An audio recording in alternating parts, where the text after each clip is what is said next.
Habari, naitwa Saidi Majaliwa, mkurugenzi wa halmashauri ya mji wa Kondoa. Ndugu wananchi wa halmashauri ya mji wa Kondoa, kwanza nichukue fursa hii kuwashukuru sana namna ambavyo tunaendelea kushirikiana halmashauri yetu ya mji wa Kondoa na wananchi katika kuwahudumia wananchi, lakini katika utekelezaji wa majukumu yetu, ikiwa ni pamoja na ulipaji wa kodi mbalimbali za serikali, lakini pia na masuala mazima ya usafi wa mji na maendeleo yetu kwa ujumla.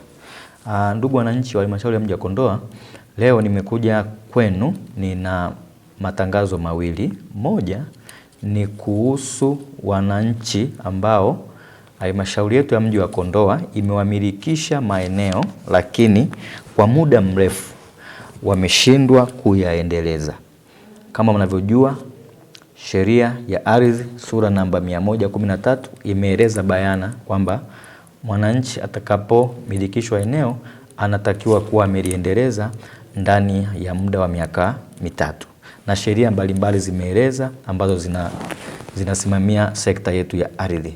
Sasa katika mji wetu wa Kondoa kuna maeneo mengi, hususan kwa mfano mradi wetu ambao tulifanya toka mwaka 2020, mradi wetu wa Block N wa upimaji wa viwanja. Kuna wananchi wenzetu ambao kwa namna moja ama nyingine wameendelea kuyaacha mapoli yale ambayo yapo katika barabara yetu kuu ya Arusha.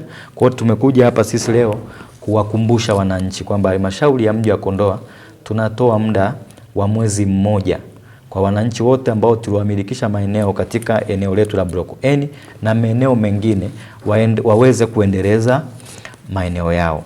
Kinyume na hapo, tutafuata sheria ya ardhi inavyoelekeza katika kutekeleza majukumu. Mji wetu unakuwa, mji wetu unatakiwa kuvutia, si jambo jema tunakuwa na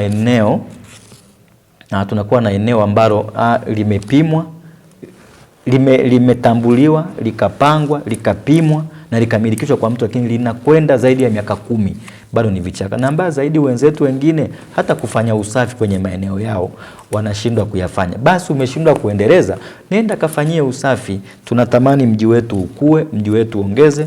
Tulipima Block N Bicha kwa maana ya kukuza mji wetu, na tunashukuru sana wale ambao wameshamaliza kulipia viwanja vyao. Tunawashukuru sana wale ambao walishamilikishwa maeneo yao. Sasa wito wangu kwao ni mviendeleze viwanja vyenu ili sasa tupate taswira ya mji wetu. Watu ni wengi wanaohitaji kuwekeza katika halmashauri yetu ya mji wa Kondoa ili mji wetu uweze kukua, lakini mji wetu uweze kuongeza biashara na uchumi wa wananchi mmoja mmoja na taifa kwa ujumla uweze kuongezeka. Kwa hiyo la kwanza ambao nitakusisitiza, ndugu zangu wananchi wa halmashauri ya mji wa Kondoa, ni wenzetu wale ambao mna viwanja muda mrefu mmeviacha vimekuwa mapori, amfanyi maendelezo yoyote. Tunatoa muda wa mwezi mmoja. Kila mmoja wetu, kila mmoja mwenye kiwanja na kimiliki ambacho hajakiendeleza kwa muda mrefu aweze kukiendeleza kabla sheria za ardhi hazijachukua mkondo wake. Kwa hiyo nimeona nije niwaambie wananchi wenzangu ili mtakapoona operation zinaanza msije mkasema bwana hatukuwa taarifa.